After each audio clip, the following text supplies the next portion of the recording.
Free audio post-production by alphonic.com. Bonsoir à tous, ou bonjour, je ne sais pas à quelle heure vous regardez cet épisode. J'espère que vous allez bien.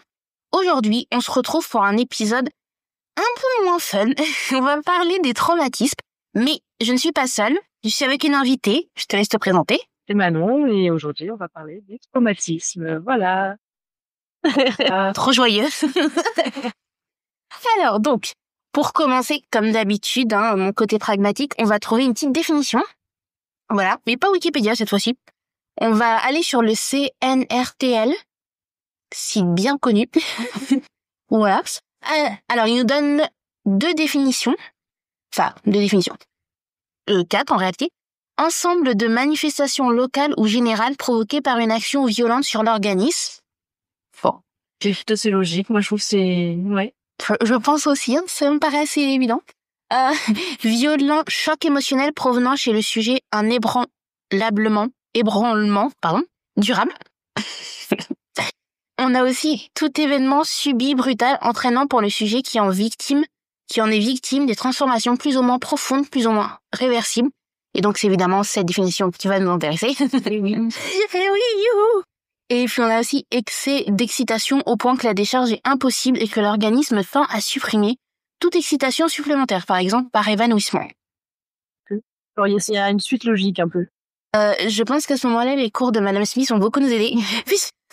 Puisqu'on a le sens primaire, finalement, le sens A, et puis après les autres sens B. Une dérivée, ouais, du sens... Exactement, du sens... Attends, comment elle avait... c'est un... Une formation, enfin, métaphore. Ouais. Est-ce que c'est une métaphore ou est-ce que c'est une métonymie? Bonne question. Une forme de réduction du sens à l'évanouissement. C'est vrai. Je pense que c'est une métonymie. Voilà, si Madame Smith écoute le podcast, merci de bien vouloir mettre en commentaire. Vous avez tort, vous avez raison. Un petit peu. Donc aujourd'hui, voilà. On a les différents types de traumatismes. Donc, puisque nous, on va s'intéresser au sens événement subi brutal, est-ce que tu penses qu'il y a différents types de traumatismes en soi? Je pense, ouais. Comme il y a déjà des résultats différents, je pense que ça veut dire que à la base, il doit y avoir des choses un peu différentes, des manières de gérer. Parce qu'il y a plein de trucs, ça peut être des trucs qu'on remarque pas, ou des trucs qu'on a direct compris, que ça allait nous impacter. Donc, soit il y en a plusieurs. Je pense aussi. D'ailleurs, j'ai oublié de faire un point très important, mais trigger warning. À chaque fois, j'oublie. Je l'ai fait en plein milieu. J'ai pas trigger warning. T'es déjà traumatisé, mais trigger warning, les gars. Exactement. Est-ce qu'il y a des points que tu penses importants à signaler dans les triggers? Je pense que si on parle de traumatisme, on va parler de santé mentale en général, d'anxiété, peut-être de comportements qui peuvent être choquants pour certaines personnes. Ouais. Donc, ouais. Petit trigger, je sais pas si tu veux parler de... On parle de santé mentale, on parler de se faire, pas forcément mal physiquement, mais il y a une forme de se faire mal. Ouais. En tout cas, on aborde le mal-être psychologique et c'est ça. Voilà, donc, voilà. Si vous êtes sensible à ça, on va essayer d'évidemment trouver les bons termes, mais après, c'est des sujets qui sont assez sensibles de base, donc... Voilà. Donc pour en revenir aux différents types de traumatismes, je pense que tu as raison. Moi, je sais que ma première psy m'avait dit qu'il y avait 2 types de traumatismes vraiment. Il y a les premiers classiques, donc les traumatismes que tout le monde peut avoir. Donc ça peut être des V, ça peut être des attentats, ça peut être des choses comme ça, des accidents, un deuil, tout ça. Et après, il y a les traumatismes qui sont plus propres à chacun. Donc, c'est-à-dire que vos traumatismes à vous ne vont pas être traumatiques chez certaines personnes. C'est vraiment très personnel. Voilà. Oui, c'est un truc que les traumas, on va dire type 1, c'est ça. Quasiment tout le monde est traumatisé de ça. Alors, si tu le vis un jour, forcément, tu vas pas aller bien. Ouais. Alors que l'autre, ça peut être... C'est un peu comme les phobies, au final. Tu fais des phobies un peu qui sont classiques, on va dire. C'est ça. Genre les requins, moi, par exemple, j'ai super peur, c'est ça très cute, mais à la fin, t'as des super peurs. Ouais, c'est vrai. Mais par exemple, il y a des gens qui adorent les requins. Et par contre, il y a des phobies, genre, hyper connues, je sais pas. Les araignées, les clowns, tout ça. Oh, ma phobie, pour de vrai. J'ai des phobies un peu nulles. J'ai peur des personnes grandes, genre les personnes sur les échasses. Ouais. Ça me terrorise. Il y en avait une fois sur le campus pour sur le carnaval. Ouais. Et ça me fait super peur, voilà. Ouais. Non, je suis d'accord. Totalement. Donc, on va passer à la phase 3. La phase 3. Ouais, le point 3, pardon. Un plan. Vraiment. Phase 3 du plan. Donc, sortir du déni, finalement. Est-ce que toi, au moment où t'as appris tes traumatismes, il y a eu cette phase, je sors de mon déni, ça m'arrive en pleine figure ou... Bah, ça dépend des traumatismes. Comme je pense que j'en ai plusieurs. Moi, j'ai subi des V. Et au début, je m'en rendais pas forcément compte. Et en fait, il y avait une part de moi qui me disait il est pas bien et tout, ce gars-là et tout ça. Enfin, ce qu'il a fait, c'est pas bien et tout ça. Mais en fait, comme j'avais pas forcément de gens à en parler, etc. Et il y avait une part de honte parce que moi, ça m'est arrivé assez jeune. Je me disais je sais pas si c'était, je savais que genre il y avait un fond de moi qui me disait c'est pas bien. Mais je savais pas à qui en parler, je savais pas, tu vois, jauger un peu, dire c'était carrément un V ou c'est parce que t'aurais pas dû faire ça et t'aurais dû te débrouiller, etc. Et du coup, j'étais longtemps dans le déni pour ça. Mais après, il y a d'autres traumatismes, je sais que ça a été très direct. Dans mon ancien travail, j'ai vu des choses qui me faisaient, qui ont fait relativement peur, des choses assez violentes et tout. Et pour le coup, les jours, les nuits qui ont suivi, je faisais des cauchemars, j'étais pas bien. Et là, pour le coup, il y a pas eu de déni. C'est vraiment hyper violent d'un coup. Mais j'ai eu les deux, en fait, je pense. Ouais, les deux phases. Petit rappel, si on peut faire une petite définition du déni. Je sais pas si tu peux... Moi, alors, je ne suis pas du tout... On n'est pas psychanalyste tout. Je ne suis pas du tout de l'Académie française. Je ne sais pas une définition exacte.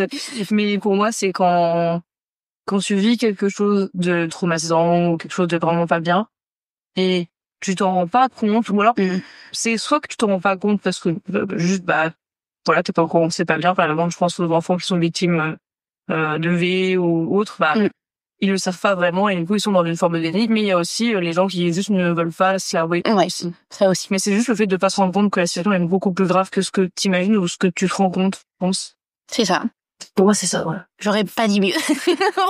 Franchement, j'aurais pas dit mieux. Ouais, c'est vraiment cette étape et ça peut durer un sacré moment. Moi, je sais que mon déni, il a duré 17 ans globalement. Parce que en fait, j'ai vécu plein. Bon, je peux pas dire rien de grave parce que du coup, maintenant, on m'a rendu compte quand même de manière intense. Mais c'est quand j'ai vu une psy il y a... J'avais 18 ans quand j'ai vu une psy pour la première fois. Et forcément, la première séance, je lui dis, il s'est passé ça dans ma vie, ça. Et elle dit, vous avez quand même des traumas. C'est pas très bien quand même, là. Moi, j'étais en mode, non, parce que pour moi, ce que je vivais, c'était genre normal.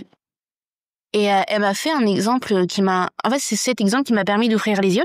Elle m'a dit, si une amie vous raconte ou un ami vous raconte ce que vous avez vécu, mais en disant que c'est sa vie, vous allez réagir comment? J'étais en mode, j'aurais de la peine, je me dirais, purée, elle en a vécu des choses, etc. Et elle dit, quand c'est vous, c'est normal. Ouais, il y a un peu le même truc, c'est que si vous aviez des enfants un jour, est-ce que vous voudriez qu'ils aient la même enfance que vous? Ouais. Non. Never. Genre, je voudrais pas qu'ils vivent ce que moi j'ai vécu, voilà, et je me suis dit, oui, c'est parti du moment tu souhaites pas ça aux autres, c'est que tu devrais pas te le souhaiter à toi-même ou te dire, ok, c'est pas si grave, etc. Exactement. Ouais, c'est vrai. Je pense que en fait, on est toujours beaucoup plus dur avec nous-mêmes et on est toujours en mode ouais non mais moi ce que je vis je peux mais quand tu le transposes aux autres t'as ton côté plus sensible plus empathique voilà on souhaite te dis non quoi. Chez les femmes je pense encore plus parce que on apprend aux femmes à être d'une certaine manière des douces, de pas se plaindre, de pas tout ça. C'est ça. Et je pense que c'est pour ça que pour plein de raisons on en parle moins et on est plus facilement dans le déni. Même par exemple un truc dont on va voir, les personnes. Alors, qui reprend. Je t'en prie, cette fois l'eau. Eh ben, merci les hosts. Oui, non, du coup, on disait que, oui, en effet, je pense que il y a vraiment ce truc de, on se perçoit pas de la même manière qu'on perçoit les autres, on est moins sympathique avec nous-mêmes. Et puis au moment où, en fait, je sais que, au moment où elle m'a dit, ma psy, ce que vous avez vécu, c'est pas normal, et je suis en mode, ah! Oui, non, mais c'est ça, des fois, le déni, pour le coup, le déni de mon il était beaucoup plus, c'était derrière du gros déni, alors que les autres, j'ai su direct qu'il y avait un truc qui allait pas. Mais au début, j'ai eu du mal, je me disais, peut-être que c'est de ma faute, ouais, je pense que t'as pas assez, montré que tu voulais pas, ou, j'ai jamais, beaucoup en question, ou alors, mais même, mais peut-être que, je sais pas si c'est une question d'éducation, on en apprend beaucoup, parce que moi, je trouve ça, maintenant que j'ai du recul, je trouve ça horrible, dans les écoles primaires, les garçons qui, par exemple, qui tapent les filles ou quoi. Et, ils se disent, mais il veut juste jouer avec toi, ou, c'est parce qu'il est un peu amoureux. C'est ça, genre. Ça conditionne les filles à croire que la violence, c'est de l'amour ou c'est normal, alors que pas totalement. Et peut-être que c'est aussi une part de ça, peut-être qu'à l'école, on m'a déjà dit, si un garçon, il a un peu mal avec toi, c'est que, il t'aime bien ou pas, et inconsciemment, en fait, peut-être que j'ai justifié des trucs que j'aurais pas dû accepter, en fait, je pense. Ouais. Il y a ça aussi qui joue. Je pense on nous force beaucoup en tant que femme à accepter certaines choses, alors que même juste quand les hommes font une petite blague, ils sont en mode, oh non mais ça va, t'as tes règles, hein. Oh mais c'est désolé, mais ça c'est... Mon Dieu. Oh. I hate that. Mon coach je touche les hommes pendant quelques minutes, là, mais vraiment, je trouve horrible. Mais je pense qu'on nous apprend vraiment beaucoup à tolérer presque des fois des choses qui sont intolérables. Vraiment. Tolérer l'intolérable. C'est ça. Je me dis, mais. Exactement. Moi, je vois bien, quand je côtoie des hommes, et parfois, c'est même des hommes, de mon entourage, par exemple, proches, je me dis, mais en fait, des fois, ils font des choses et je me rappelle que c'est un homme, malheureusement. Et je fais, oui, c'est vrai que pas trop leur faire confiance. Voilà, malheureusement, en fait, on se rappelle après ces hommes et c'est, il faut toujours, se dire, oui, ils sont d'une manière différente de nous et, ça se voit. Comment ils étaient dépassés. C'est un peu malsain, ça met mal à l'aise. Non, c'est vrai. Je pense, après, j'ai jamais vécu de V, mais je pense qu'il y a aussi, cette culpabilité que parfois la justice impose aux victimes. Enfin, il me semble que j'avais entendu ça. C'était un policier, je crois, qui avait demandé à une femme qui s'était fait comment vous étiez habillée. Oui, c'est... Direct en mode, ça n'a rien à voir. C'est vrai que ça justifie ça. Bon, plus on a de contexte, plus on peut comparer les deux versions, mais je trouve ça tellement dégradant. Ouais, grave. On me demande comme si ça aurait pu justifier quelque chose, en fait. Exactement. Je veux dire, moi, je suis une femme bisexuelle, donc je suis attirée par les hommes et par les femmes, et pourtant, j'ai jamais eu de pensée comme ça. Non. Je suis attirée par les femmes, donc c'est bien que le problème, c'est pas l'attirement par les femmes, c'est une certaine catégorie. Parce que moi, jamais je me suis dit, tiens, je vais aller suivre une femme dans la rue pour on prendre elle, quoi. Enfin, ça ne m'est jamais arrivé. C'est ça. Ouais, mais les hommes. C'est vraiment les hommes, c'est vraiment... On me prend pour des misanthropes sur ce podcast. Oupsie.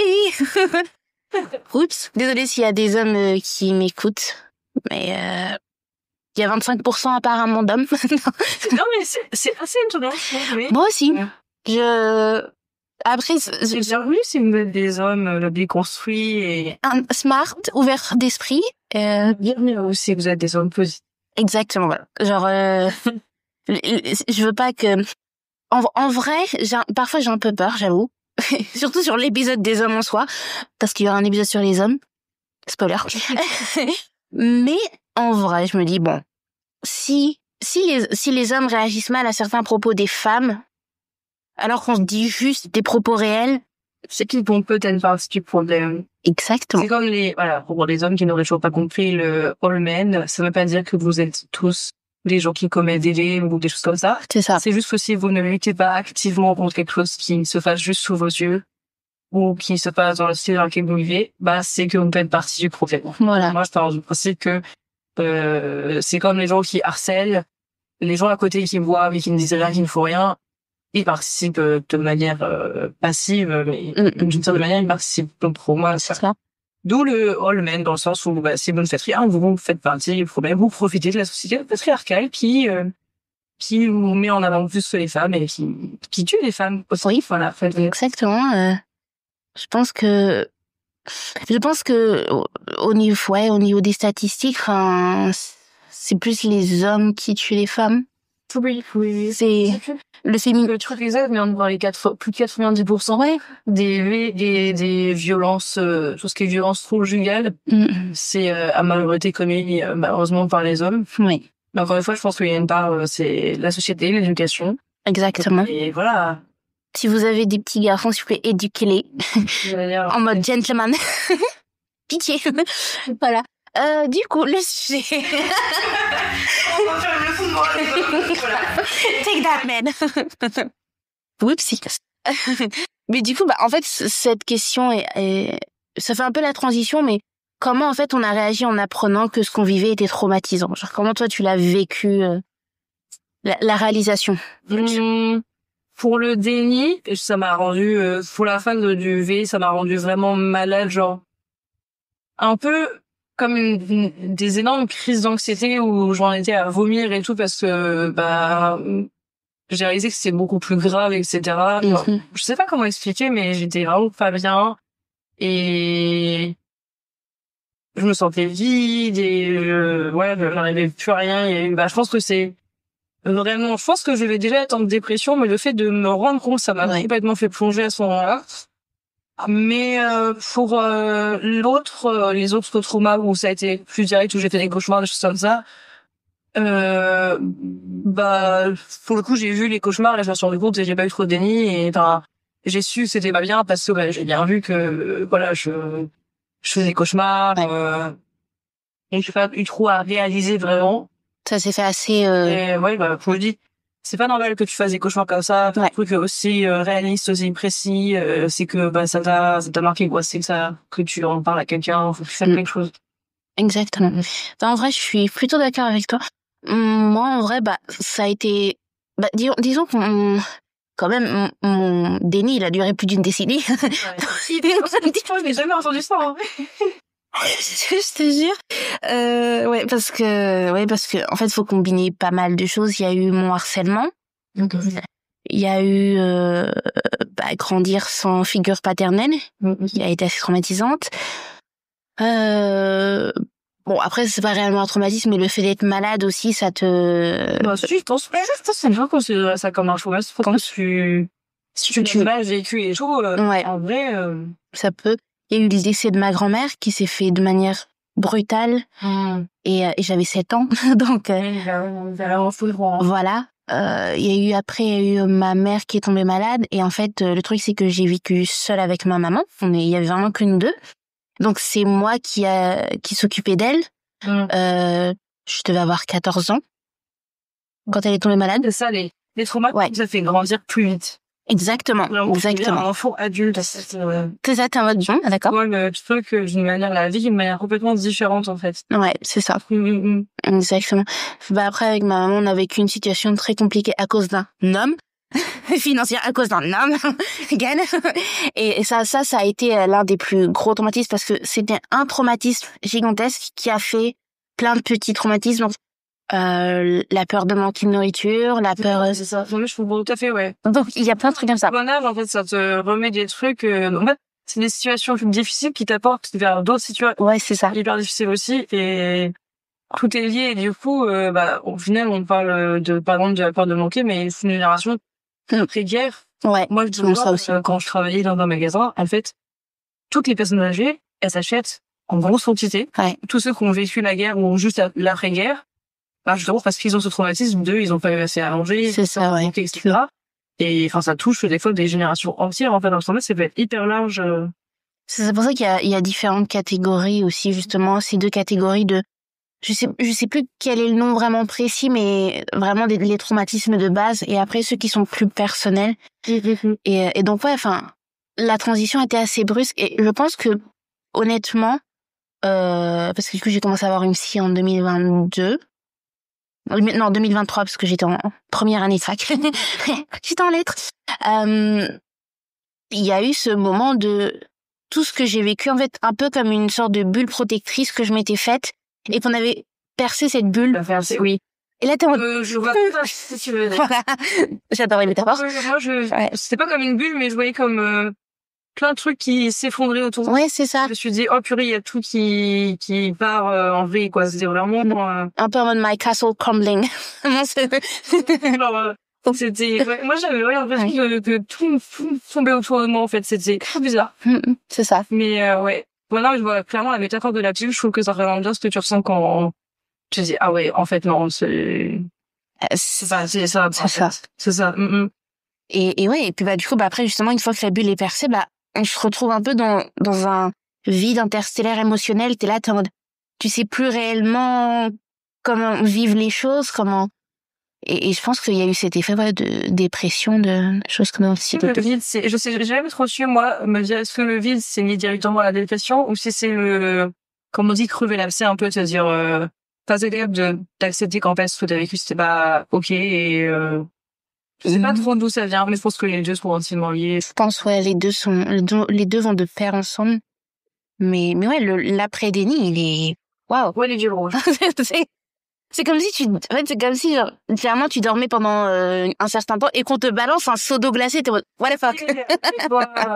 C'est ça. J'avais l'impression un peu je sais pas si t'as ça, mais quand tu dors et que t'as l'impression de tomber. Oui, premier degré, ça m'est déjà arrivé, ça fait trop peur. Ça m'arrive tellement. J'ai peur.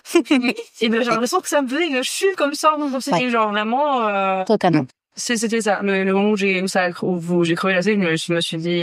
je me suis remise en question en me disant, bah non, en fait, tu peux pas toujours dire que tout est ta faute et que... C'est ça, ouais. Ou que tu le méritais, ou parce que moi, pour moi, je me suis dit, si cette personne-là m'a fait ça, c'est que probablement je l'avais mérité, ou que je l'avais cherché, ou que j'avais pas été capable de dire les choses et de dire, non, en fait, je veux pas, pour le coup, la personne, elle le voyait très bien, que je voulais pas. Oui, ça se rend. Même si je pense qu'il y a le côté, ça y est, j'ai perdu le nom. Être figé, quoi. Enfin, quand ça t'arrive, tu te dis, c'est presque surréaliste et du coup, des fois, t'as même pas la force de crier ou Et c'est là, j'ai plus le mot. Il y a un mot scientifique pour ça. Un peu comme une paralysie. Ouais. Vous connaissez le mot, déjà, je l'ai vu, c'est là. Il y a un fait scientifique, en effet, qui dit que quand t'es dans une situation qui angoissante, qui te fait vraiment très peur, t'es bloqué, quoi. Mais j'avoue que je sais pas comment ça s'appelle. Je vais peut-être me retrouver plus tard, mais malheureusement. Ça se trouve, on sera au point 12. C'est ça. Tu m'arrives tout le temps. Pareil. T'es là, t'en as 15 ans plus tard. J'ai arrêté de chercher. C'était clair. T'inquiète, ça te reviendra un moment, mais non, en vrai, je suis totalement d'accord et ces moments-là sont assez violents, en effet, parce que, justement, tu sais que quelque chose t'arrive, mais t'es incapable de faire quelque chose. Ouais, en plus, des fois, je trouve que c'est presque plus violent que le truc en lui-même. Ouais. Parce que, comme je dis, moi, tout ce qui était en rapport avec les vies, etc., les abus, en fait, il y a une partie de moi qui a, je pense, un peu effacé ça de mes mémoires, en tout cas, qui a essayé de minimiser tout pour pas que je pense que je devienne complètement folle. Ouais. Et du coup, il y a le côté, ok, mon cerveau essaie de me protéger, mais il y a le côté aussi où j'avais l'impression de fois, je me disais, mais est-ce que je fais avec moi? Est-ce que c'est exactement c'est comme ça? Parce que quand tu réalises, il faut aussi que tu te rends compte exactement de ce qui est arrivé, etc. Et quand tu perds un peu la mémoire, c'est vraiment de l'amnésie traumatique. Je me dis, mais est-ce que je suis folle? Est-ce que j'ai inventé? Ou, des fois, moi, je trouvais que je commençais à délirer, à me dire, mais en fait, où j'en suis, quoi. Et j'avoue que ça m'a fait peur. Mais je pense que d'un côté, si ça m'était pas arrivé, j'aurais peut-être pas survécu, en fait, plus à ça, quoi. Totalement d'accord. Ouais, totalement d'accord avec toi. Et justement, est-ce que on va parler du coup des vivre en sachant qu'on a des traumatismes. Justement, après cette phase, c'est un peu un truc graduel. Déni. Ça de plus en plus dans l'intimité. Exactement. France. Je ne sais pas qui a écrit ce plan, mais très doué. Joking. Du coup, ouais, vivre en sachant qu'on a des traumatismes. En vrai, moi, je sais qu'il y a un truc qui est probablement lié à mes traumas. On n'a jamais trop su ce que c'était, mais je fais de l'alopécie, c'est-à-dire que je perds mes cheveux par phase, etc. Et ça a commencé au moment de mes premiers traumas, du coup mon V. Ah ouais. Et depuis là, j'ai perdu mes cheveux. Donc il y a des gens qui pensaient que c'était hormonal, etc. Ouais. Et au final, mon taux d'hormones est nickel et tout. Et au début, je savais pas trop. Et je me disais, mais c'est bizarre, je perds mes cheveux et tout ça. J'étais encore, je pense, un peu dans le déni quand j'ai commencé à les perdre. J'avais pas réalisé. Et c'est trop bizarre, je perds tous mes cheveux et tout ça. Je les perds par poignée et tout. Ah ouais. Et même encore aujourd'hui, je perds mes cheveux dès que je suis dans des périodes de gros stress, etc. Là, je sais que mes cheveux, je les ai perdus à cause des examens et tout. Je sais que voilà, j'ai pas la masse que j'ai tout le temps. Et c'est une fois par hasard, j'en ai parlé avec ma mère. Ma mère perd énormément ses cheveux aussi, vraiment beaucoup.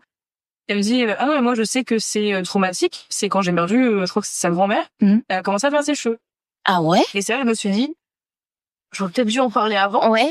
En fait voilà, c'était pas un problème hormonal, parce qu'on a tout cherché, problème hormonal, ouais, ça est-ce que c'est mon alimentation, je pense que ça joue aussi. Ouais, ça, il y a peut-être plusieurs facteurs, mais moi j'avais des cheveux hyper beaux, hyper et en fait ouais, psychologie fait avoir un impact qui fait une force sur ça, c'est vrai.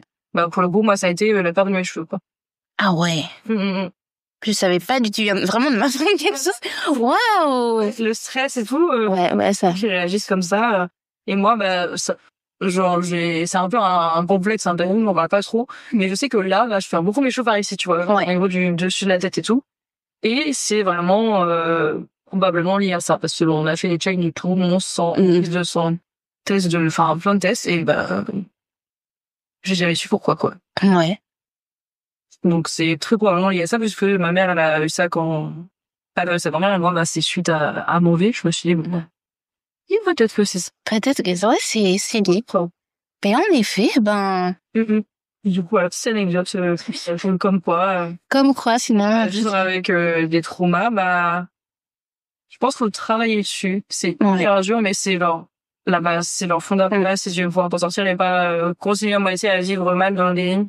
Parce que les gens choisissent la voie du déni et ils sont soit toxiques pour eux-mêmes, soit même parfois toxiques pour leur propre. Moi, je sais que ce que j'ai vécu, ça m'a rendu extrêmement colérique. Mais j'ai toujours voulu essayer de faire en sorte de ne pas devenir mauvaise pour les autres. De toujours faire en sorte de travailler à la fois sur la source du problème et sur le problème de ma colère, etc. Comment la gérer, comment... Parce que sinon, en fait, tu deviens un peu, tu peux devenir mauvais pour toi-même. Ouais. T'enfoncer encore plus dans ton mal et au final faire même du mal autour de toi. Donc, moi, c'est tout ce que je voulais pas, quoi. En vrai, je suis totalement d'accord avec toi parce que je sais que, moi, en fait, étant donné que ça a mis du temps à se déclarer comme étant des traumatismes, quand la période où j'étais vraiment, en mode, take that girl, take that on your face. J'étais très hyper désagréable. Et puis le truc c'est que étant donné que j'ai beaucoup de traumatismes, il y a beaucoup de peurs qui en découlent. Par exemple, le groupe, j'ai très très peur du groupe. Ça c'est aussi lié à mon harcèlement. Mais pour moi, le groupe a toujours été une mauvaise figure, une source de danger en fait, parce que forcément, quand les gens te harcèlent, c'est en groupe. Bande de lâches. Voilà. Et du coup, même maintenant encore, là ça va mieux parce que du coup j'ai compris que le groupe n'était pas nocif, c'est juste voilà. Mais il y a encore 1 ou 2 ans, j'étais terrifiée par le groupe parce que je me dis et voilà, tu vois, il y a ce truc de comment trouver sa place dans le groupe, comment s'affirmer, machin. Pareil, après il y a des trucs genre quelle peur, après il y a aussi parfois les peurs de l'abandon justement. Et donc c'est un peu cette idée de un peu abandonner avant d'être abandonné. Il y a ce truc de j'ouvre pas du tout. Exactement. Ouais. Là, je suis la reine de l'autosabotage. Je connais, j'ai quelqu'un de très proche dans ma famille qui a tendance à attaquer un peu les avant de te faire comme ça, je te protège en fait.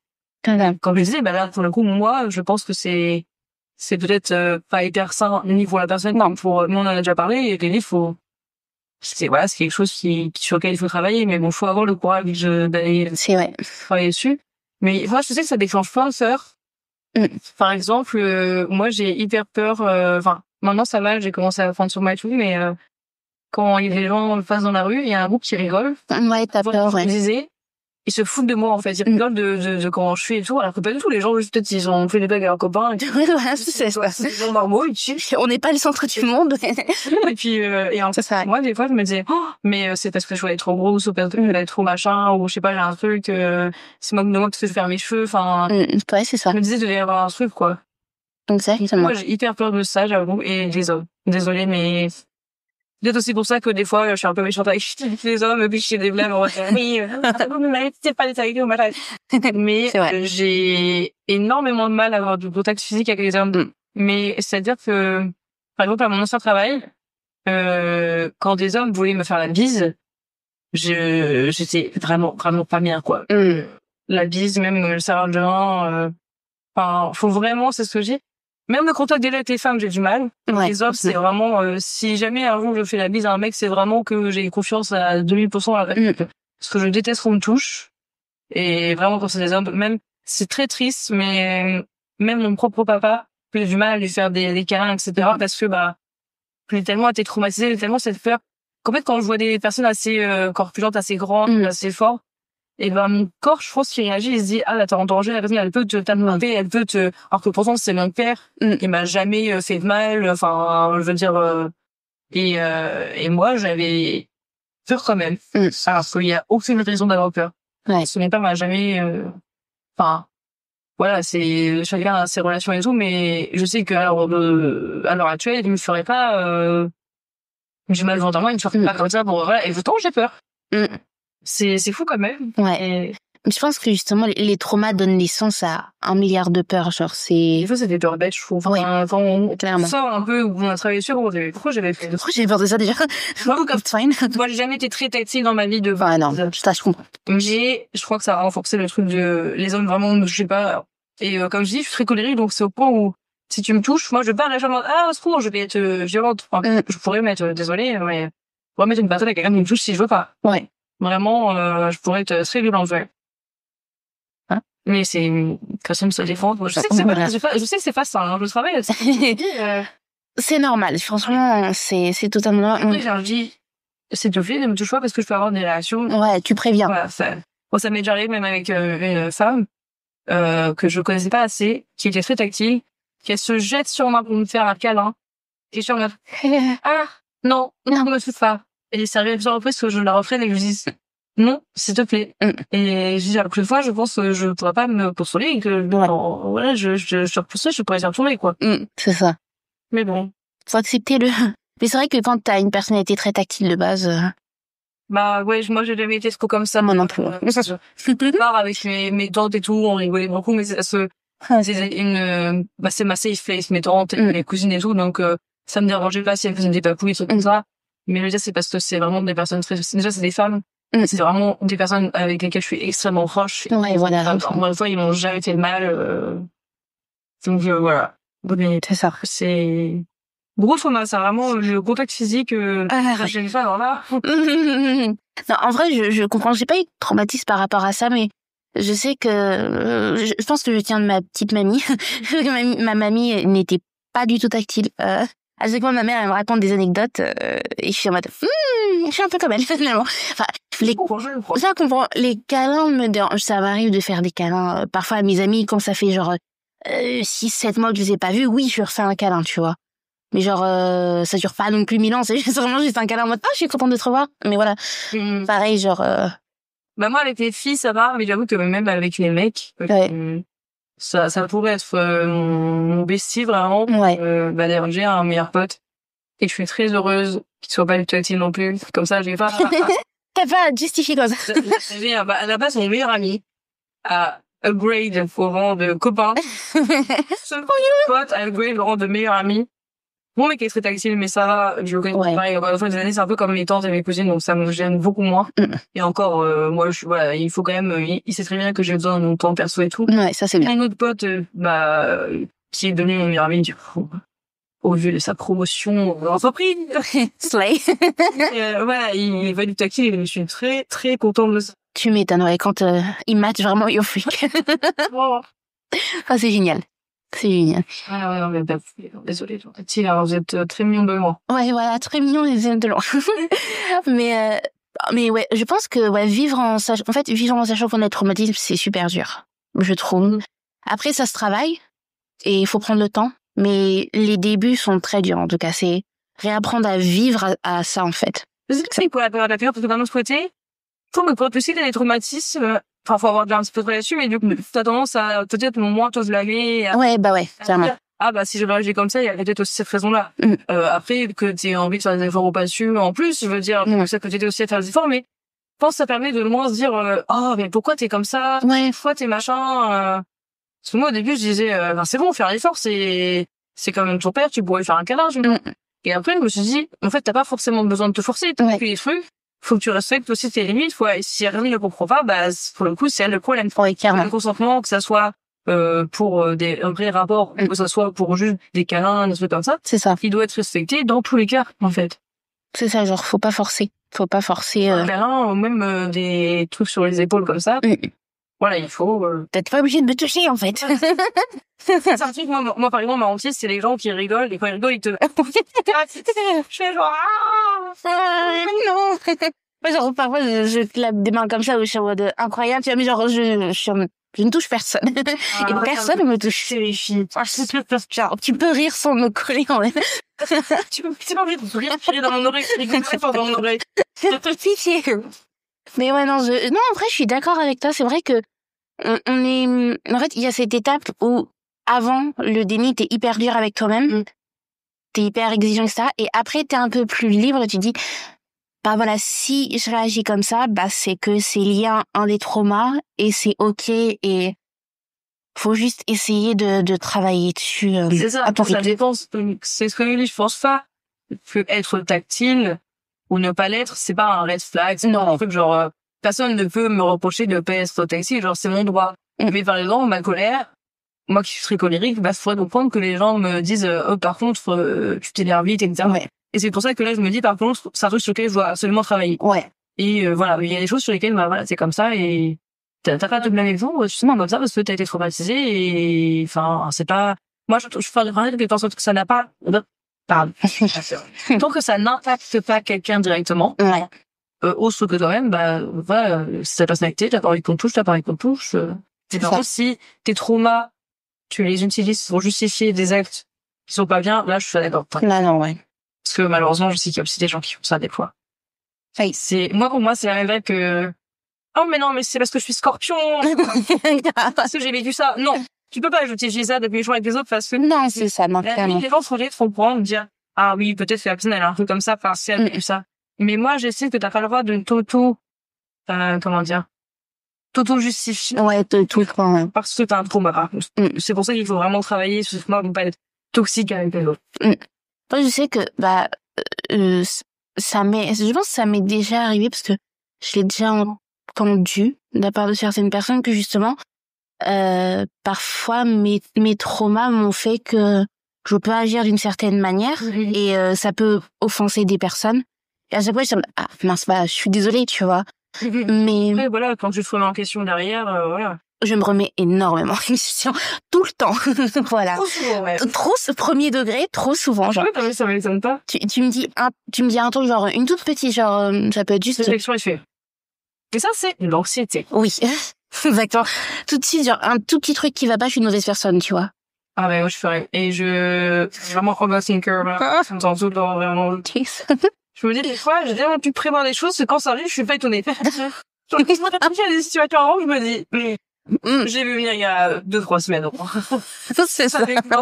Quand j'étais avec mon ex-twin, je savais que t'allais quitter parce que je l'avais réfléchi depuis. Exactement. Je suis pas triste, je vais pas pleurer. Je vais pas pleurer, je me suis préparée psychologiquement à ça, en fait. 2 semaines, cette histoire. I knew it. Je vais partir maintenant. Allez, ciao. C'est ça. Mais ouais, vraiment. Ouais, sauf que par contre, moi, du coup, je réfléchis tout le temps. Ouais. Et je me mets ma tête en question sur des trucs genre, est-ce que c'est vraiment ça, parce que c'est la meilleure solution? Ouais. Enfin, je pense que, en fait, pour moi, c'est pas quelque chose de mal. Ouais. Dans le sens où, vaut mieux quelqu'un qui se remet souvent en question. Que quelqu'un qui se remet jamais. J'ai l'ambition. Clairement. Parce que ça, c'est vraiment, pour moi, c'est un respect. Les gens qui se remettent jamais en question. Oui. Très clair.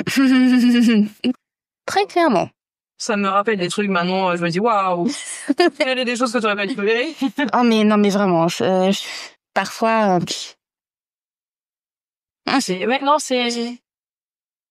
c'est impressionnant. Oui. Le déni, même si c'est pas juste le trauma, on peut être dans le déni pour beaucoup de choses. Ouais. Là, ouais, franchement, le déni, c'est hyper fréquent d'être dans le déni sur plein de points. Je trouve. C'est trop facile pour mes dents et c'est confortable un peu. Je trouve que t'as quand même une sorte de confort dans le déni parfois. Oui, vraiment. Vraiment. Autant des fois tu vis mal et tu comprends pas trop pourquoi tu vis mal.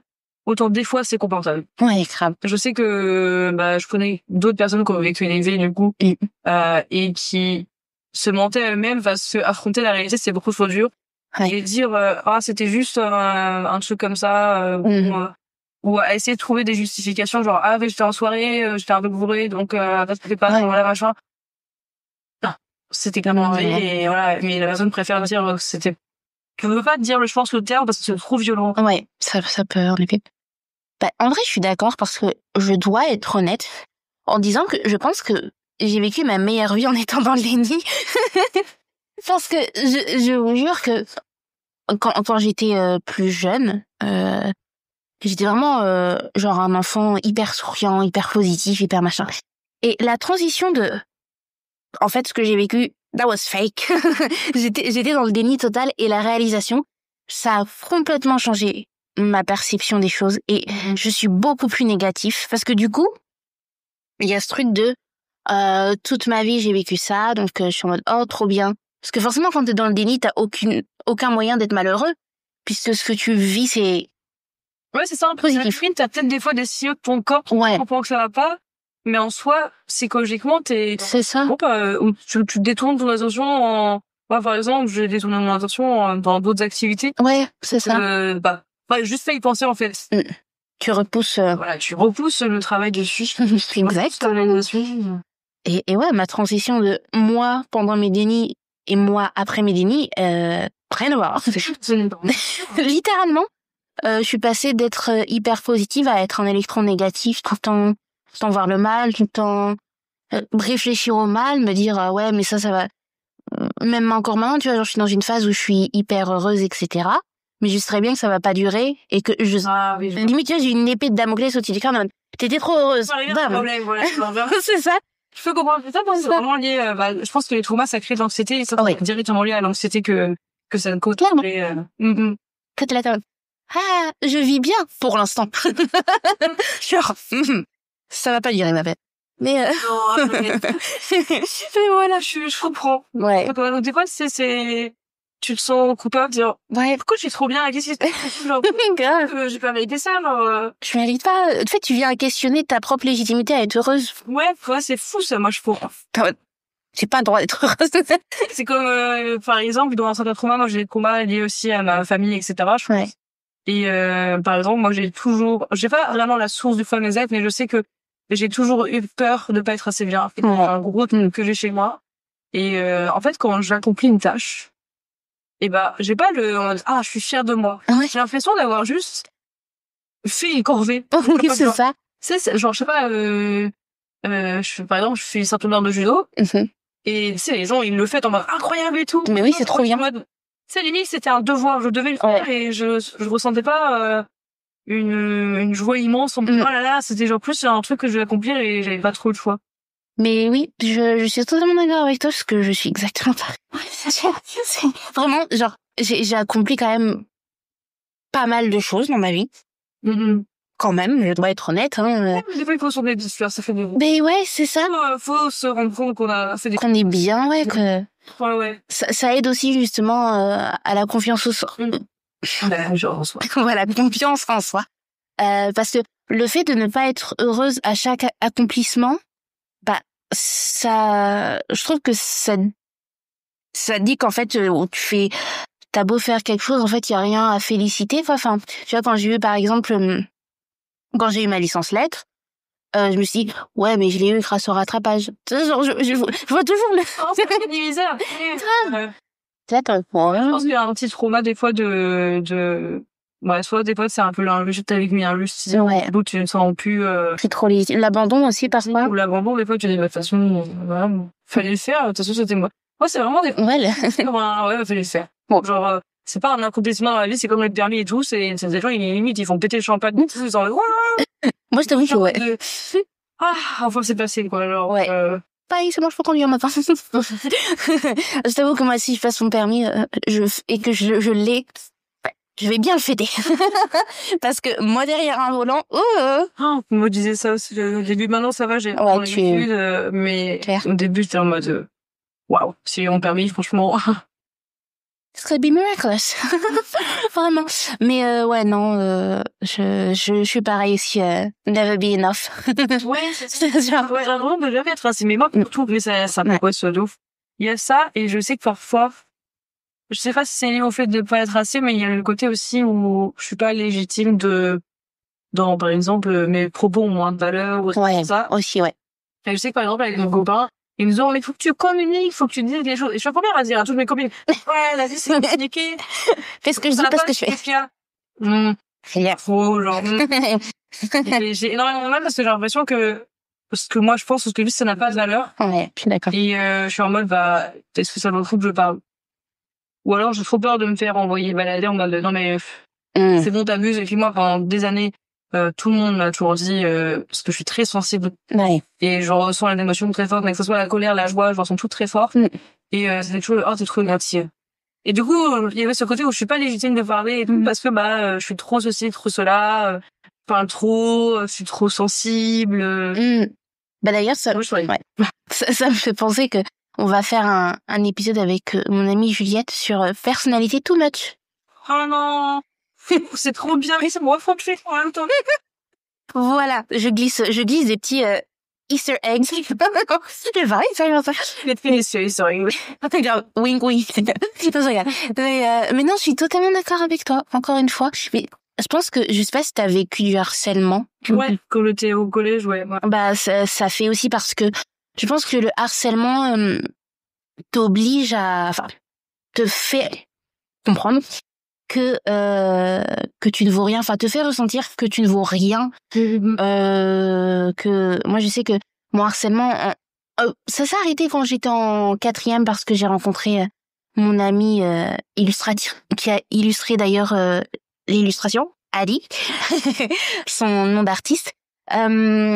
Mais avant Ali justement, j'ai vécu un harcèlement ça a été vraiment grand du CM2 à la 5e à peu près. Et en fait, on se moquait de moi parce que j'ai toujours eu des difficultés à l'école. Parce qu'en fait, faut savoir, j'ai une très mauvaise mémoire. Et quand t'as une très mauvaise mémoire, c'est très compliqué d'aller à l'école. Voilà. Surtout en primaire, on te force à apprendre des choses théoriques, en fait. Exactement. Donc, très très nul. Et donc, tout le monde se moquait de moi pour ça. Il y avait aussi pour mon poids parce que, c'était une petite boulette. J'ai toujours été comme ça. Voilà. C'est la période où j'ai été victime, pareil, d'une perte de poids drastique qui a conduit justement par rapport au harcèlement élevé. Mais j'avoue que quand on te répète, moi je sais que c'est beaucoup par rapport au fait que j'étais grosse, alors que pour le coup, je me vois des photos, j'étais pas si grosse que ça. Là, pour le coup, je me considère comme grosse là maintenant, par exemple. Mais à l'époque, on me disait que j'étais grosse, j'avais juste des joues. Mais j'étais pas encore énorme, je trouve.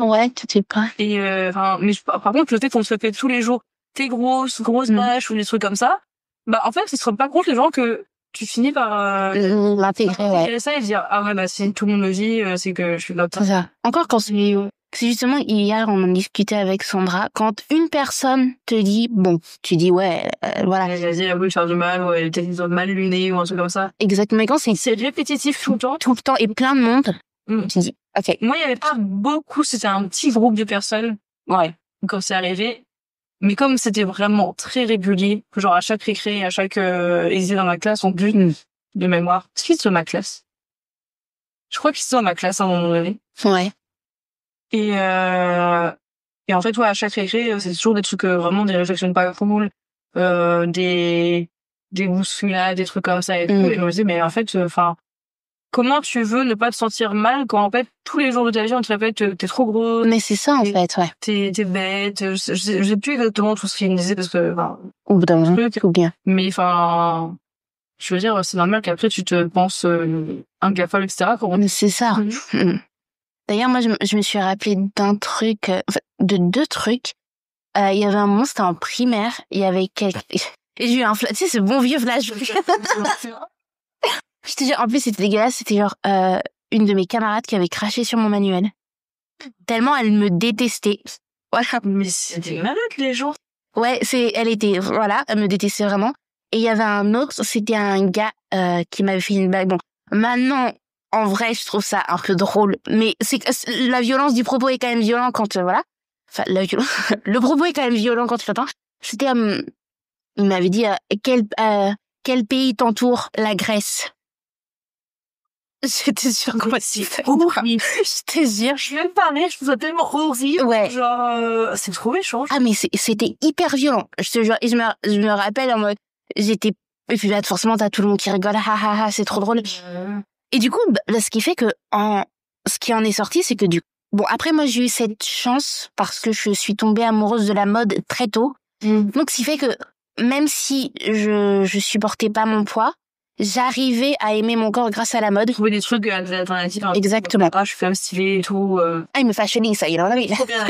Moi, je suis vraiment basic girl. T'as comme moi. Et toi, t'es tout coloré, t'es trop belle. Exactement. Ah ouais, la mode, ma Je vie. suis comme mon bras aujourd'hui, vraiment. J'ai eu des chaussettes. J'adore tes chaussettes. Sinon, j'adore tes chaussettes, sachez. et si, il y a que mes pieds, quand même. Le chaussette d'alcool est souvent bien en noir ou en marron. Mais en vrai, je comprends. Mais ouais, t'as des trucs comme ça.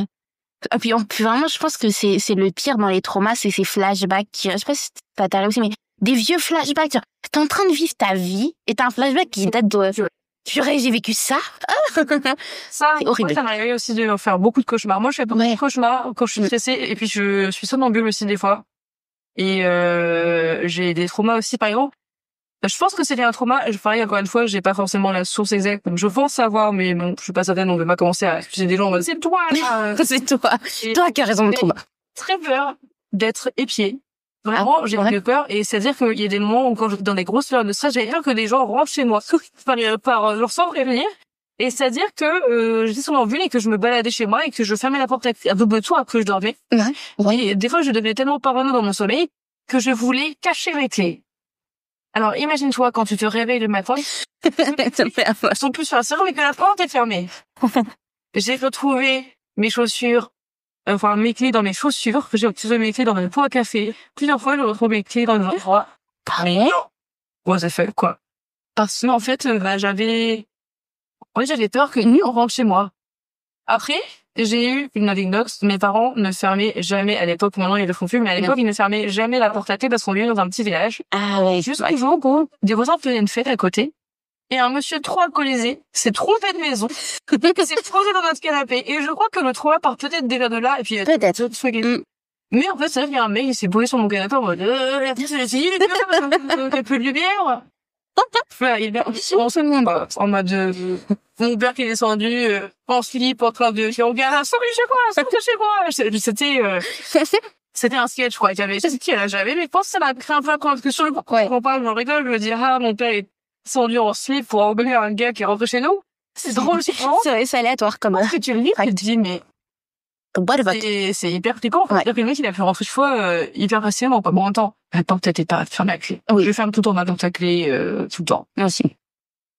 Mais voilà, un petit trauma de plus. Les gens qui rentrent dans ta maison sans faire la mission. Moi, ça m'a créé un trauma.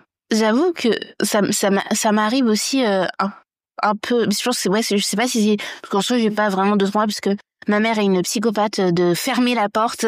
Elle est capable. Du coup, pareil, j'ai repris ce tic. Mais parfois, genre, ça m'arrive là où je vis, tu vois. Les murs sont assez fins et du coup, quand il se passe quelque chose à côté, ça fait comme si ça se passait chez moi. Enfin, j'entends tout. Du coup, parfois, j'ai peur de dormir paisiblement et qu'en fait, il y a quelqu'un qui est derrière moi et genre, du coup, parfois, je me retourne. Mais il y a personne. Parfois, je me dis, ça se trouve, imagine s'il y a quelqu'un sous ton lit, vérifie ton lit. J'ai trop peur de ça aussi. Ça, là, je pense, moi, je pense que c'est une phobie. Oui, ouais, je pense aussi. Je n'ai jamais d'explication, les gars, mais j'ai super peur du tableau, de Mona Lisa. Ah ouais? Et en fait, c'était chez mes grands-parents. il y avait dans espèce de garage ou quoi, il y avait un poster de Mona Lisa. C'était ma tante. Elle était hyper fan quand elle était jeune. Et je faisais des cauchemars. Comme quoi, il y avait la meuf de Mona Lisa sous mon lit. Et je suis en mode, j'ai comme ça, elle va me dire, non, c'est bon, elle est pas là. Je sais pas pourquoi la meuf de Mona Lisa. Vraiment, c'est une peur débile. Franchement, des fois, on se moque de Joanne, qui va faire des bananes. Genre, moi, j'ai peur de Mona Lisa. Vraiment, quand tu vas au musée du Louvre. Non. Bah, j'ai affronté mes peurs. J'ai vu sur des Louvres. Et vraiment, je me suis dit, toi, t'as essayé d'aller dans mon lit, dans mes rêves. Mon lit dans mes rêves, on me fait peur et tout. Je me rappelle de toi. Mais je sais pas, est-ce qu'il y a d'autres fois qu'on peur? Parce que moi, Dites-nous en commentaire, hein, si vous avez peur de Mona Lisa. Enfin, je sais pas, je sais pas si c'est elle suit du regard ou quoi. Ouais, t'as cette impression. Genre, moi, quand j'étais petite, maman, c'est pas grave. Mais quand j'étais petite, elle me terrorisait. Vraiment. Ah ouais. Ma tante, elle l'adorait et moi, je l'ai toujours trouvée hyper flippante, quoi. Désolée. Ouais, Oups, désolée, Picasso, c'est très invincible. Vraiment, je suis désolée d'avoir peur de fond. Mais voilà, j'ai toujours eu super peur. Tu m'étonnes, par contre, je viens de dire Picasso. Oups. Bon, Gros connard, mais... c'est des hommes. Voilà. Il y a des hommes qui l'entraient. C'est tout ce que j'ai... Non, pardon, devant... Je sais pas pourquoi j'ai pensé Picasso. Franchement.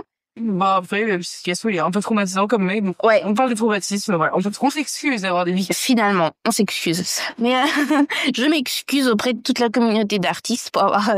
ou même de culture générale. C'est un blasphème, là. Grave. Vraiment, genre, je rentre parler sans réfléchir. Oh, ça va. Ça peut arriver. Tu peux ne pas te rappeler de tout le temps. Non. Faut pas être trop méchant avec soi-même. Je suis d'accord. Et ben, du coup, ça nous permet de faire la transition sur, je sais les traumatismes et l'impact sur le caractère, du coup. Ah bah moi, comme je disais tout à l'heure, hyper colérique. Ouais. Vraiment, en fait, je pense que quand tu vis un V, c'est une agression, mais au-delà de ce qui est physique, c'est vraiment, on rentre dans ton intimité. Moi, quand on dit, vivre un V, c'est, on te tue intérieurement, en fait. Enfin, on veut tuer, on te laisse en vie clairement. Ouais. Et du coup, t'as des gens qui vont devenir très passifs, etc. Et t'as d'autres gens qui vont être très agressifs. Et moi, j'ai vu ce côté où, je me défends, en fait. Je pense que j'ai tiré ça de ma maman, qui est pareil, a un très fort caractère et elle se laisse pas faire. Et j'ai eu cet exemple-là, un peu de quelqu'un de très, très fort, qui se laisse pas faire. Et pour le coup, je pense que ça m'a clairement aidé à surmonter mon trauma, parce que si j'avais été passive, j'aurais pas pu avancer du tout dans la vie. Ouais. Et là, au moins, je me laisse pas faire. Mais moi, c'est pas très bien. Faut pas être trop méchante non plus.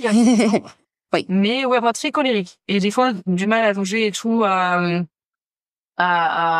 vraiment bouillonner, être hyper, je montrais pas toujours, mais dans ma tête, ça explosait, quoi. C'était vraiment, il y a ça au niveau du caractère. Je pense le fait de se dénigrer, de se dire, j'ai pas de valeur, tout ça. Oui, ça, oui, aussi. Et après, je pense que quand tu prends vraiment conscience, tu grandis. Alors, quand t'es enfant, tu grandis trop vite, c'est pas hyper ça. Non. Mais quand t'es adulte, je trouve que quand t'as conscience de tes traumas, la vie est plus facile. Tu deviens quelqu'un de beaucoup plus débrouillard, en fait, de beaucoup plus. Après, ça dépend si t'as pas vraiment pour les gens qui ont probablement surmonté, parce que quand t'as pas surmonté, je pense que la vie est très difficile. Mais moi, je me rends compte qu'en fait, je sais faire plein de choses par moi-même. Vraiment, je sais pas, je trouve que ça, je te ressens aussi grandi. Il y a le côté, tes traumas te rendent plus fort.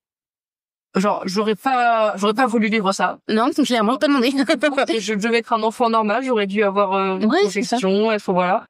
Mais c'est pas totalement faux non plus.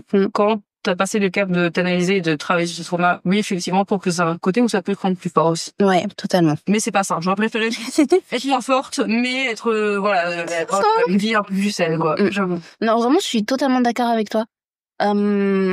Justement, sur l'indépendance, je sais que, étant donné que j'ai dû m'occuper de quelqu'un, clairement, la vie de ma mère a pris une autre tournure et j'étais la seule qui pouvait handle it. Et du coup, ça m'a permis de savoir faire plein de choses. Tout con, mais par exemple, j'ai dû apprendre à faire des courses toute seule. J'ai dû apprendre à faire à manger toute seule. J'ai dû apprendre à gérer, gérer un foyer. Bon, je suis pas la reine du ménage, par contre. Ça n'a pas évolué. Ça m'a pas servi à grand chose. Mais voilà. Tu dis, c'est des tâches que par rapport aux gens de ton âge ou quoi que t'as génération, bah, t'es vachement avant. Exactement. Alors, c'est pas forcément sur des trucs pratiques, mais même sur ta manière de voir, aussi. sur les choses, de voir le monde et tout. Bon, après, ça, c'est encore un peu, mais des fois, dans mes potes hommes, ils détestent quand je dis ça, mais des hommes blancs privilégiés. Oui, bah, c'est clairement vrai. C'est pas qu'ils insultent, les gars, c'est juste que, bah, ouais, vous avez eu la chance. Je trouve que je suis très content pour eux. S'ils ont eu la chance de vivre bien, bah, franchement, trop mieux pour eux, quoi. Mais, il faut avoir conscience que t'es privilégié. Voilà, c'est ça. Et, je me rends compte que des fois, c'est très drôle parce qu'ils me sortent des réflexions, on dirait c'est philosophique. En mode, ouais, mais la vie, elle est un tel, waouh, c'est la réflexion que j'ai eu quand j'avais 8 ans, genre. Grave, tu te rends compte que maintenant. Tu grandis hyper vite quand t'as des traumas, je pense. Et, des fois, c'est un peu, désolé, mais ça, tu t'en étais pas rendu compte. Moi, c'était, c'est grand, quoi. Clairement, tu... Ouais, je parle d'eux, mais il y a des femmes aussi, des fois, pendant des réflexions, je me dis, ça, j'ai pensé à les aider aussi. Ouais, c'est ça. Du coup, je pense que les hommes, c'est vraiment, les hommes blancs, en particulier, c'est vraiment les plus privilégiés, et du coup, c'est les plus à même à avoir ce genre de réflexion, et du coup, ce genre de contraste avec ce que moi, j'ai déjà pensé avant, etc. Mais ouais, ça me fait des fois, j'avoue, ça me parle, je me dis, waouh. Ça me fait penser à une anecdote, pas de moi, mais c'était, Louise qui avait raconté ça dans Hot Girls Only. Je sais pas si tu regardes. Et il y avait un moment, en fait, il y avait un de ses potes qui, je sais plus, il avait fait comme, il avait fréquenté des fermiers, etc. Il disait, mais c'était genre limite aristocrate, tu vois, le gars. Et il était en mode, mais en fait, les gens, ils peuvent pas manger à leur faim. Non. Sans rire. Waouh. Non mais. Putain, toi, c'était un peu cette vibe-là, des fois, c'est par exemple, je sais pas, moi, je suis très politisée, etc. Et, ça m'arrive de parler, par exemple, du capitalisme, des choses comme ça, et moi, j'estime qu'il y a des impacts négatifs, et j'en parle, et tu vois. Et, mais c'est vrai qu'en fait, c'est pas très bien, ça ou ça, et je suis là, genre. Where do you live? C'est tellement une évidence. Oui, grave. Et en fait, c'est parce que, ils ont jamais eu à se questionner sur... Ouais, c'est ça. Ils vivent très bien, ils n'ont jamais eu à se questionner sur leur classe sociale, sur leurs conditions en tant qu'homme, par exemple, ou... Parce qu'encore une fois, je pense qu'avoir des traumas, ça te fait te questionner aussi sur, par exemple, je questionne beaucoup sur la condition de la femme en général après, c'est ça. Surtout quand tu vois que t'es pas la seule, parce qu'il y en a beaucoup avec qui c'est arrivé, que les gens se disent, ouais. Alors que, je pense que tu te remets moins en question et tu réfléchis moins à ta condition quand t'as pas vécu sur le coup. Oui, voilà, c'est ça. Ouais. Non, je suis d'accord. C'est vrai que, les traumas aussi, ça te permet d'être un peu plus, comme, je sais pas comment dire, tu sais, un peu en mode plus ouvert et de comprendre comprendre et de voir les choses différemment. Moi, je sais que mes traumas m'ont permis de comprendre plus de choses. Faut en tirer un peu de positif, hein. Voilà. C'est ça, c'est d'analyser un peu, m'amener tout un autre point de vue, un peu, et c'est ça. Encore une fois, tu prends en maturité beaucoup plus vite que la moyenne, en fait. Exactement. Ça, c'est vrai. Mais du coup, là, on va parler, alors, les choses les plus difficiles lorsqu'on a des traumas.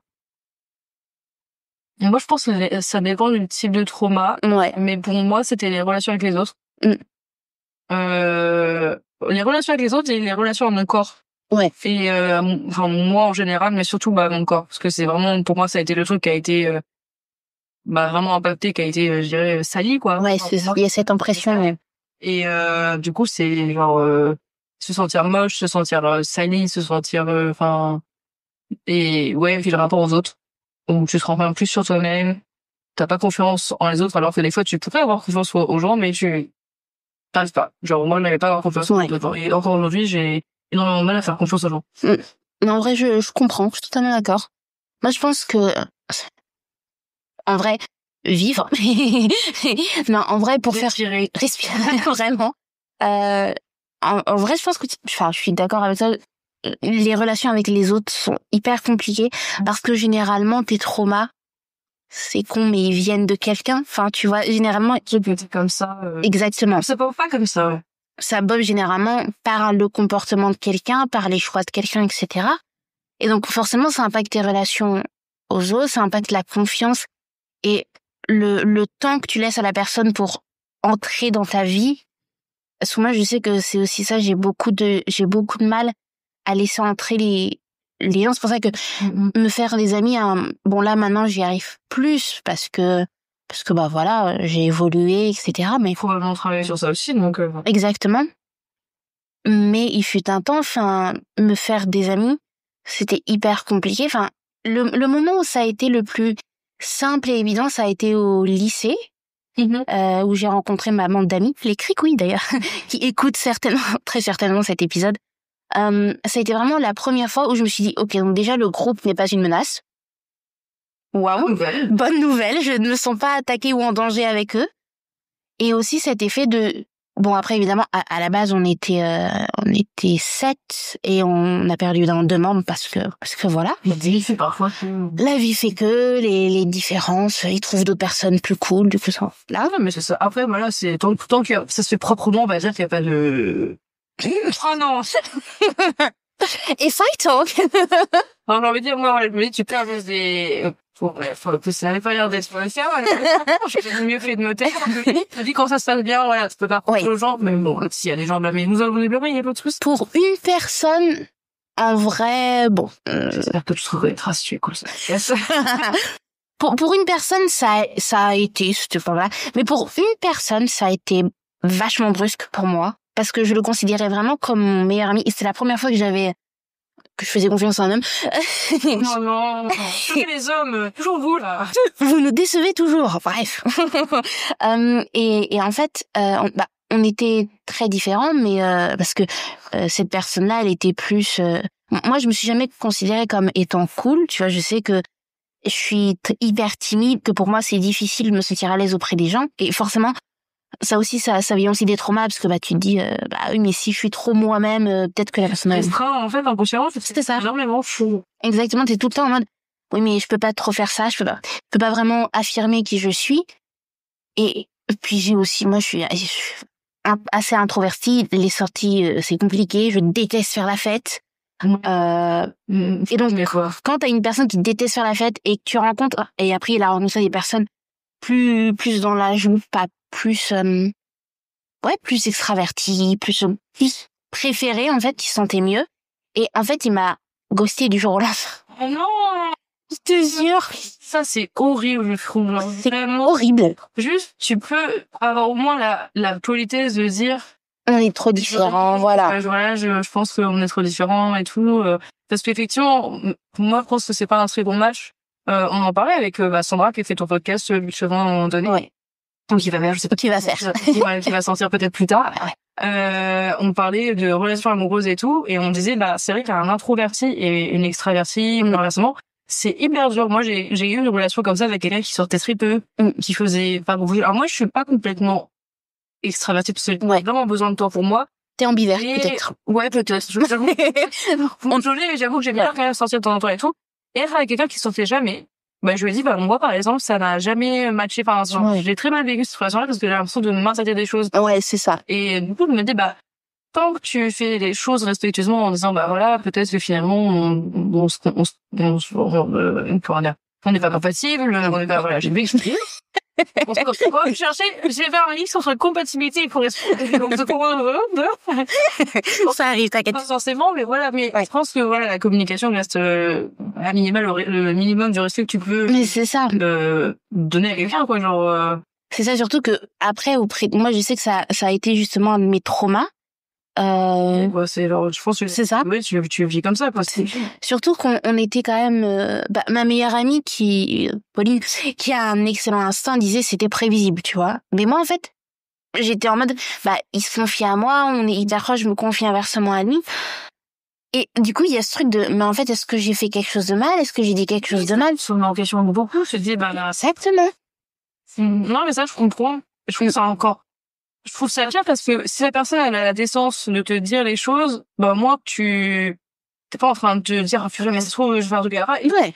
Alors que si la personne a la décence de dire, il y a ça, c'est ça qui va pas, toi, tu peux te dire, soit j'améliore parce que c'est un problème, ça. Ouais, c'est ça. Soit, c'est juste qu'on n'est pas compatible et. C'est ça, et ça. Il y a des gens qui sont plus comme ça. Alors que quand tu fais ghosté, tu sais pas si t'as fait une bêtise. Ouais, exactement. La personne qui est pas cool et qui t'a, et du coup, je te remets tout en question, plus que probablement la personne, elle. Ouais, grave. C'est triste. C'est ça. Donc, du coup, voilà. Donc, ouais. J'étais en mode, super. Rupture amicale, un peu violente, ma foi. Ça peut comprendre. Mais J'aimais trop, je suis quelqu'un qui me détache très très vite. Ouais. Je trouve, par contre, généralement, j'essaye de faire bien les choses quand c'est possible. ouais, Mais, je me détache extrêmement vite. Ça, c'est bien. ça c'est bien. Mon trauma, un peu que je suis colérique et tout, Mais j'ai moins de plaisir, en fait, à me détacher. d'ailleurs, c'est un trait de caractère qui me surprend. Et ma psy m'a dit que c'était juste un moyen de protection, en fait. C'est vraiment le left before you get left, entre guillemets. Mais c'est ce truc que quand j'arrive, pourtant je suis quelqu'un qui est attaché aux gens, etc. Mais quand il y a un truc qui me plaît pas, c'est vraiment comme si genre je coupais sec. Genre, Ouais, il y a... moi, je suis un peu comme ça. Avant, j'avais tendance à accumuler beaucoup Ouais. et à dire, bon, bah, c'est bon, là, c'est la goutte de fond. Mais maintenant, je me préserve et que si ça me plaît pas, bah, oui. T'as totalement raison. Et pour le coup, j'ai pas de mal. Non, pas pareil, on en parlait avec Sandra, etc. Et on discutait comme ça et je disais, moi, j'avoue que je suis vraiment le genre de personne. Elle était un peu en mode, oh, mais c'est trop bien et tout. Ouais, c'est vachement bien comme qualité. Ouais. Je vais te dire une fois, 2 fois, ce que tu fais, ça me plaît pas. Et si, bah, je t'estime que tu manques de respect ou que, bah, tu t'en fiches de ce que je te dis ou que tu fais les choses sciemment en sachant que ça va faire du mal, bah, moi, j'ai aucun scrupule à se dire, bah, écoute, Clairement. on va plus, C'est ça. Moi, j'avoue que par rapport à ma santé mentale, par rapport au self-respect que j'ai, genre, pour moi, je me force plus à rester amie avec des gens si estiment qu'ils me manquent de respect ou qu'ils me font du mal, en sachant qu'ils me font du mal, parce que tu peux faire du mal à quelqu'un sans...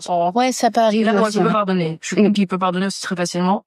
Mais si je sais que tu l'as fait volontairement, moi, je sais que j'ai un ex, il a quitté pour ça. Il a essayé de me rendre jalouse. Bah, j'ai dit, bah, écoute, si ton but c'est de me faire du mal, tu l'as fait volontairement, bah, bye bye. Thank you, next. Non, ça, j'ai dit, bon. Écoute, si toi tu veux me rendre jalouse avec telle fille, bah, écoute, va demander vraiment à telle fille d'aller avec, parce que moi, c'est pas la peine de continuer ensemble, quoi. Non, c'est ça. Faut qu'au final, il se passe, que je parlais de moi et l'autre personne. Karma. Jalouse. Karma. Exactement. Pas beaucoup karma, faisons que. Moi aussi. Par contre, on va s'arrêter là. Ah oui. Faire une deuxième partie. Évidemment, on va pas s'arrêter en plein. Un truc comme ça, quand même. Oh, non, quand même. Non, on va se retrouver la semaine prochaine pour la suite. Évidemment, ça fait déjà 1 heure. Ah oui. Et oui, tout à fait. Donc, Ça passe vite. ça passe C'est vite. trop bavard et on ne voit pas le temps dans le passé. C'est un peu le but, finalement, d'être bavarde. Le titre parle de lui. Bon, Voilà, à part certaines connotations, mais voilà, Spotify, j'ai pas trop compris pourquoi, voilà. c'est vrai, je suis toujours autant, Vraiment, quand Estelle m'a envoyé ça, je me suis dit, comment ça, je me retrouve parmi des playlists plus 18. mais je t'avoue que quand j'ai eu ça, je me suis dit, c'est vraiment ça, j'ai regardé devant, je fais, mais si, c'est bien ça pourtant. Et je scrolle après avoir vu maintes et maintes de PDU, j'ai dit, ah, c'est bon, le petit podcast, c'est mignon, allez. Vraiment, un petit trauma, finalement, de me retrouver. Mais après, tu pourrais se faire sponsor par des marques, plus élites, hein, Peut-être, qui sait, why not, finalement. Mais voilà, on se retrouve la semaine prochaine pour la deuxième partie. Thank you. À la semaine prochaine. Free audio post-production by alphonic.com.